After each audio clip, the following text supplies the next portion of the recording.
Doing all right. So now we are recording. So that's good. So we can save this. So everyone, if you're preparing, should have one of these little cards. If not, I believe your instructions are on the little tablia discs too, right?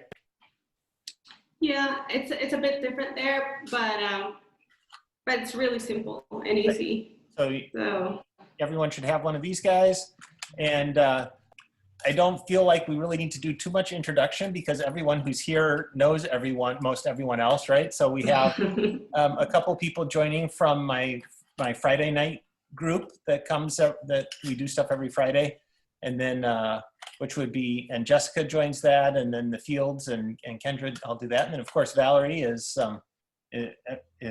our big meter, right? She got us all together. Yeah. She coordinated all of this, and I will keep an eye out here for more people joining. Okay. But yeah, so what we were hoping to do tonight is make some drinking chocolate, because after all, you started with your tablia, right? Making it at the local mill, Right. and maybe going over the traditional way that people make it in use chocolate in El Salvador. And so Emily, I'll leave it all to you. And so everyone knows, we'll try and keep it closer to maybe a half hour or 40 minutes today, just because Emily's super busy, which we're excited about. And I found out I have to pick my daughter up too at 8. So. Oh, okay. Anyway, That's so I will turn it over to Emily, and I'll just relax and watch and join, and if you have some ingredients, you might need a bowl or a spoon or a cup to mix your chocolate in, and then also your milk. So go ahead, take it away. Take it away, Emily. Thanks so much for joining us. Thank you, Brooke, and thank you, everybody. And I'm so happy you're here. And well, I was asking before if there was anyone from the previous meeting we had, because it was funny how the story about the tablia, for some of you that haven't heard, is like it's a drinking chocolate. It's how we drink it in El Salvador. The flavors, the cinnamon, coriander seeds, and nutmeg. And it's a little bit, this is 50% cacao and basically 50% sugar. Usually in El Salvador is 1 part cacao, 5 parts sugar, so it's sweeter. That's one of the basic things I changed from the tablia. I made it much more cacao than sugar. And last time I was telling Brooke and his friends that I really love the tablia, not only because the first chocolate bar I started with, it was not even a bar, it's just more like a disc, and it's grainy and it doesn't go through the whole chocolate process. It's a lot more simpler, but you need like a big meal from where you put your corn and beans, and so it's like big meals, and it comes, you put it with sugar and it comes like a paste, and you let it air dry, and then you have to heat it to drink it. So that's how I started. But since I really wanted to make a chocolate bar, I used that flavor and made the chocolate bar, and have kept it as a disc just because that's the presentation everybody here is used to. But you can have it just like a bar, or with milk if you want it. So last time in June, July, when we spoke, I was saying that I really love the tablia because the first chocolate I made, but it seemed like people were not picking up on the flavor or the drink. I don't know. It was it's different for the US to drink it this way or to have these flavors, and in El Salvador it's different because it's not as grainy or big or as sweet. So it's a very different for flavor or bar or presentation for everybody. But I really love the tablia. It's in my heart. So I kept saying this, and I said, well, you should try it. And that's how I sent to Brooke some of the tablia. And the thing is, long story short, I keep bringing up like everybody should try the tablia. And this year they opened the International Chocolate Awards, finally opened a category or just one competition for drinking chocolates, where you could send spirit out of cacao or for hot chocolate or for tea. You could send any kind of drinking chocolate that you had. And it was a global competition. And I decided to send the tablilla. And surprise, surprise, I won silver on drinking chocolate with milk, made with milk and with infused flavors. And I got a double award. It was the silver for the milk chocolate and also a special award for using local ingredients because of the sugar cane, nutmeg, coriander seeds, and the cacao. So it just made me overall really happy about the tablilla.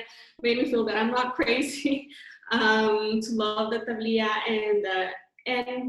and the way we're gonna prepare it right now is the instructions I sent to the judges. They were in Germany, so they were 8 judges in between Germany and England and Italy. And so this is how I send the instructions of how to make it. And for that, we need a few basic things. Like I have, if you see here, this one, I have 2 cups. One is where I'm gonna put the milk and the other one is for the water. I use a thermometer. I don't know if you can see it here. These are like the ones are using now everywhere to check your temperature. It also has a like surface mode. So can everyone see that Emily has a second screen there? So you have to undo speaker mode to see what she's doing. Oh, okay. Can everybody see me? So I was showing the thermometer, very simple. I also have a frother, which I bought in a dollar store. They're really cheap, but they're super useful.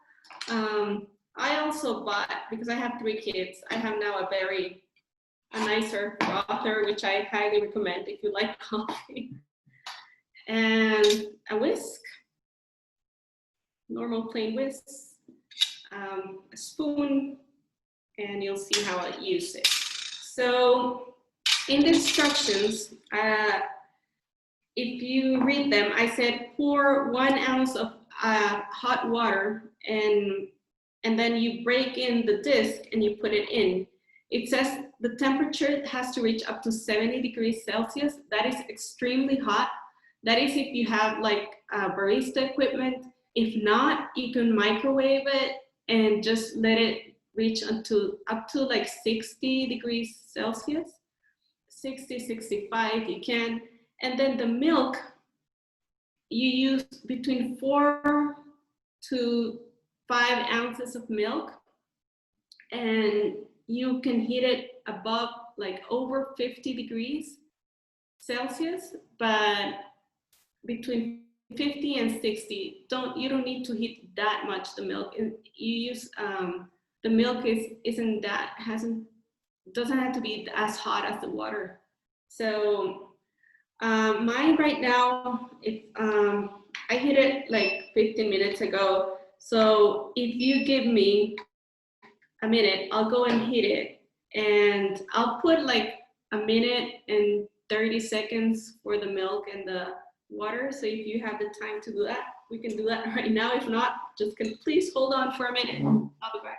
So just to translate for people, 60 degrees is 140, 50 degrees is 120, in case that wasn't entirely clear. And it's very traditional for almost all drinking chocolates to start off with water to mix to sort of make the paste. Right, I can sort of show, right, you want to sort of, and it just helps if you don't make this little paste first with your water or your milk, then when you add in the rest of your milk, it doesn't fully mix because it stays as little particles. And it can happen with chocolate whipped cream if you're making chocolate whipped cream, or it can happen with drinking chocolate. Anything, because the chocolate doesn't have any water in it. So you have to sort of prime it, right? You have to prime it to mix in with whatever else you're doing, or else it stays as little separate globules when you're doing stuff. And we'll mention, like she said before, this disc is in a disc, but you can eat it, right? You can eat it like a chocolate, and so it's a 50% chocolate. You don't have to dissolve it in water. or milk or whatever. So I think it would be fun, especially if you got those the little leafy packs that has the little tablia bar in it. To actually have a bigger size tablia bar would be a fun, something that I think she should be able to do, hopefully.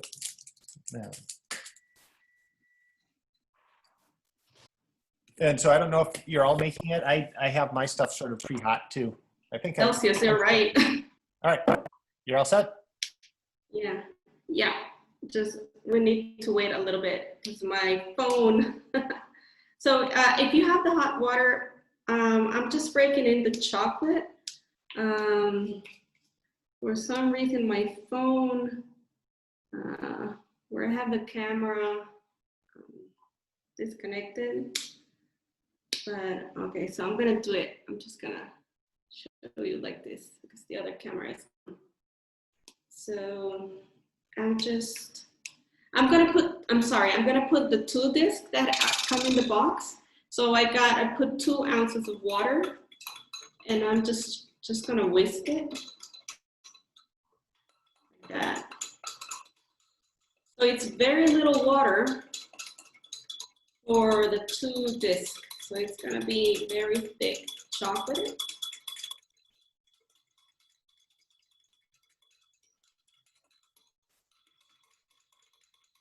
Okay. So that's that. And then you can use the frother like that. I'm gonna use the other one just because I'm feeling a bit fancier right now. And so much cooler, this one. So you froth the milk. This is 8 ounces of milk. This is for 2 cups. I do this I count sometimes to 20 or 30 times. It almost doubles the size of the milk.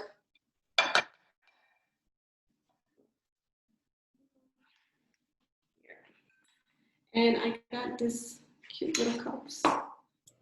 So is that frother what, the same thing you would have traditionally used like a molinillo for? Yes, exactly, yes. Okay. Molinillos are more Mexican, like it's more, I see it's upside down, I don't know why. No, you're right. Okay, I'm gonna turn this on. So, I'm just gonna pour it. So I don't know if you are able to see the consistency where it's pretty thick. I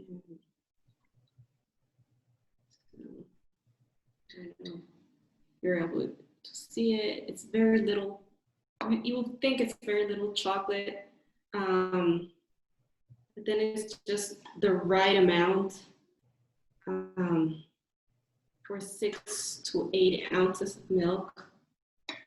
And then what I love to do is I just pour some of the froth, and it feels like you're having like a cappuccino kind of chocolate, and it's really thick.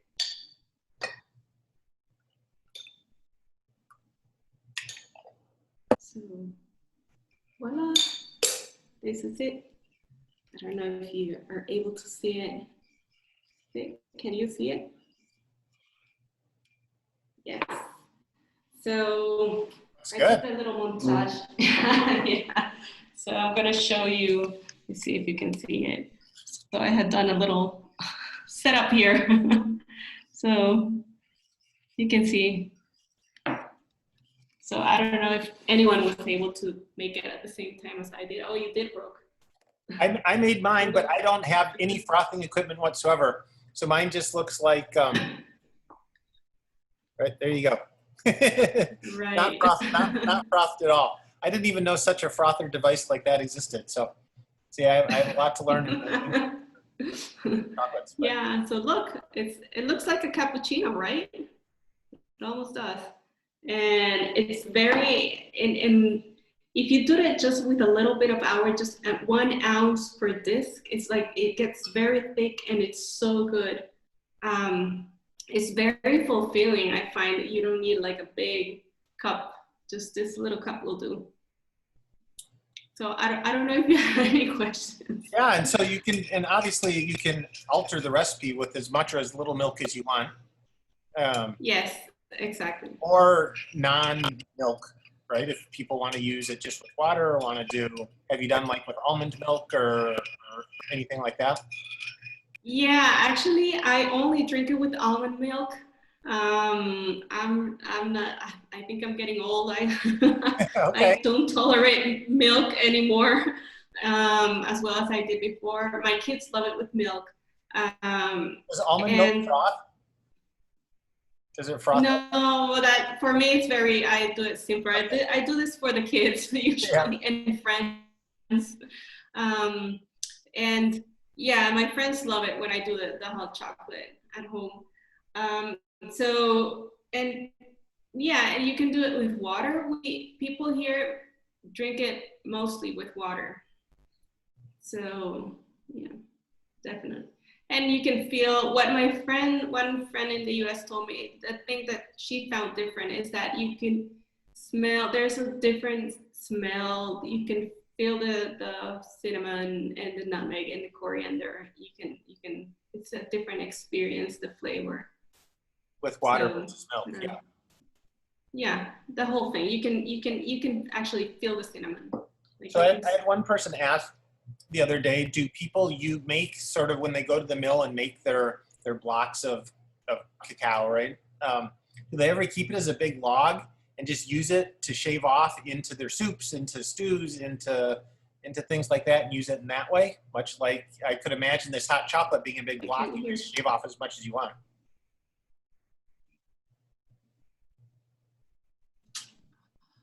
Oh, did it? I'm sorry. I couldn't hear you. Can you repeat that? Sure. I was saying I had someone talk about how lots of places people would keep like a big log of cacao in their kitchen and with all their spices and whatever in it. And then that would be what they would add to their soups or their stews or their meats. And they just take a knife and shave stuff off. Is that similar to this, except these are just in discs? Like you could have your drinking chocolate as a log and you just shave off as much as you want. I actually use this one, especially tablilla, to do my tomato sauce. For like chicken, instead of using sugar, I put pieces of this chocolate. It's perfect. It gives you, if you put enough, it will start feeling like a mole, like the Mexican mole, like it's a dark sauce. I just use like half a disc with the tomato sauce and it's perfect. And I also use this, well, we talked about it last time with wine. Oh, sorry, you're breaking up again. I think we had a recipe for steak sauce last time. And half a bottle of red wine. You can use it as a sauce, and you let it bake. Sorry. Right, I think we made that last time. Yes. But yes, definitely tablilla you should definitely use for tomato sauce. It's really good. All right, so then the question becomes, would you ever make a 1 pound, could someone buy a 1 pound log from you that I could ship up here and so then they could just keep it in their cabinet to use for whatever they want to, instead of buying the nicely, perfectly little packaged little guys? Yeah. Maybe not. Yeah, I'm thinking about it. For all the chocolate, it's easier maybe to ship it to the US in 5 pounds blocks. I know people from Ecuador are doing that. So it's more, and I have like the 100% bar actually started off as for baking more than for having it, but now people are eating it more on the people who are in the keto diet, or just to snack on it. I still find it very strong, the 100% cacao. But yeah, people. So initially I had it like for half a pound just for baking, and then I had that was in reverse. I had to make the bar afterwards because people were just wanting to have the bar. Right. I would say of And of course, people out there might also have, part of it was having all the, trying all the new 70s. But one of the things I think that people are most intrigued about is this cooking type chocolate, or this drinking type chocolate with the spices and everything in there. So if there were any one product that came in a big block, I think it might be this tablia that would be fun for people to experiment with, Yeah. and people to do it with. Or, I don't know. It's a good idea. It really intrigues people. It really intrigues people up here as an additive for foods, and as a cooking ingredient that is not available anywhere, as far as I know. I don't know if even. Yeah, and you're right. Like here we take it for granted. Like I've seen, like my grandmother, she was a cook. That was her business to, she fed people, and I remember her just grabbing a chunk of tablia and just putting it like in sauce every time. And my mom does the same, and you don't think about it, but you always have it there. So it's interesting. If you have the capacity to keep expanding into new and different things, I think that hopefully people are really intrigued, because I know some people have said they made the drinking chocolate, but actually they just like eating it straight and not making the chocolate out of it at all. Just eating the little disc. So because more of the flavor comes through, but maybe that's doing it with water, more of the spices come through, because the milk has a tendency to richen things, but also matte some of the individualities and some of the flavors as well. So right. So yeah, does anyone out there, if you want to type into the chat, if you don't want to say anything, any questions? But while I'm monitoring for questions in the chat, if people want to write any questions in, I was wondering if, surprisingly, it's like almost been a half hour already, Kim, believe it or not. But is what's happened has anything changed in the cacao world in El Salvador? Are there seasons for cacao harvest in El Salvador, or is it like twice a year, or is it sort of continual, or what's going on in the world there? Yeah. Well, that's the thing about cacao in this region. It's not seasonal, it's permanent. So what people do is try to, like the states, like the farms, they put like different lines of cacao trees, and they know like they grow in different stages. So it's year long, the crop. So they harvest first like one line of cacao, and then the other one, and then the other one. So it's a never ending year round harvest. What's changed significantly is that people are now very interested in the fermentation part that makes the chocolate come out. And like 5 years ago when I started, no, just one big supplier was really doing that, and it was he's like the biggest, and he wouldn't even look at me. And then he became my supplier of cacao, and then we have this like I always tell this story that when I eventually learned how to select the grains, the beans, depending on the fermentation level.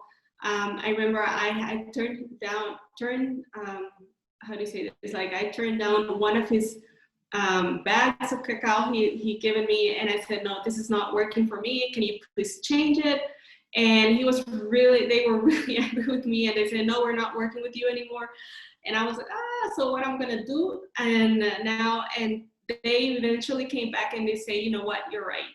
We're gonna change it. And from that moment on, they've been completely different with me. Like they now really select the grains, the beans, and now they make all the testing I do at my lab in order to accept the beans. They do it the same, and they send me pictures, and then I compare notes. And so it's a really great relationship. Like they know how to select for me now. And then I have other suppliers now that what's fun, and I love when it happens, is I keep going to their states and check on their fermentation process, and I give them feedback, and then So I have like this really, really close relationship with the growers, and that has taken years to achieve. But now they see the importance that for the importance for me to have really great beans and great fermented beans. And the awards that I got last year and this year have only like confirmed to them that I'm not nagging, just, it's really something serious that I'm trying to achieve, a good chocolate.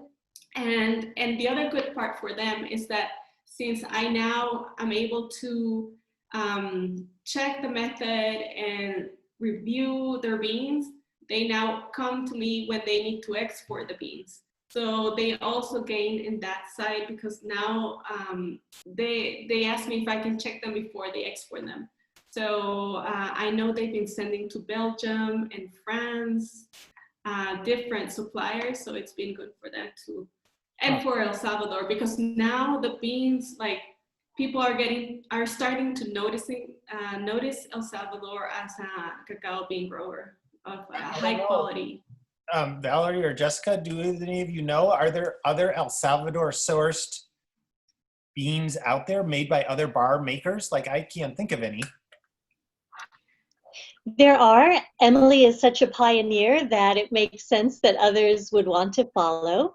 You know, I've heard too, and Emily, maybe you have some insight into this, that even the big bulk suppliers are now turning to El Salvador. I won't necessarily name names in this forum, but again, Emily is such a pioneer that even the big bulk players are turning to the wonderful El Salvador cacao.